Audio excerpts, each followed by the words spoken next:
Hi, I'm Ayesha Khanna, the CEO of AI. We are an artificial intelligence solutions firm headquartered in Singapore. And today, I'm going to try and answer as many questions as I can out of this bowl. What are some of the ways AI grooms the younger employees in your company? First, we constantly bring them to all our main meetings so that they understand how to connect a business problem with the AI engineering that they're doing. Secondly, we have a lot of discussions and very frank discussions where we do a review of how we've approached a project and how we can improve it going forward. And thirdly, we have regular in-house training lectures on a wide variety of topics, such as architecture, cybersecurity, and fog computing. How do you juggle your family time and your work? I think no matter what age or gender you are, you should have time blocked off on your calendar. It might not be a lot of time, but you should protect the time with your family. At least that's what I try to do. The world of tech is vast and constantly changing. Where can one start to develop themselves? You could just start with Coursera, Udacity, Udemy, Skillshare. These are just some of the online platforms, many of them that are free, that can give you the best education possible in tech. You also need to know business applications of tech. And for that, I recommend TechCrunch, Wired Magazine, and MIT Technology Review. And for those who want to really keep up with what's happening in Asia, Tech in Asia.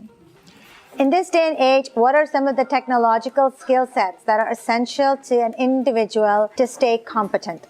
The essential technical skill set is that you must know the basics of coding. That means you can learn Python 101, and that will give you an intuitive feel of how coding works. Secondly, you must know some basics of statistics and data science, because a lot of automation is using data from sensors and trying to use it to make sense of the world and give insights to human beings.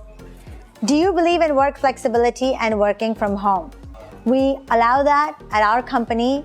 However, there is something to be said for people coming together face-to-face, collaborating and brainstorming. We don't need a rigid structure. We just need people to feel comfortable doing the work at a productive pace, and when they need to have a conducive environment where they can work together. What is your favorite book? My favorite book at the moment is called Measure What Matters by John Doerr.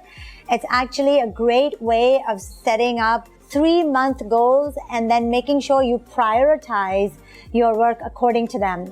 Without this, everything can be very overwhelming in a changing business environment. What is the one leadership style that has worked well for you? The one leadership style that has worked well for me is to be more collaborative. A lot of us leaders try to think of it as a top-down approach, whereas I've seen that if you rely more on teamwork and you delegate and give people the time and space, the whole company flourishes.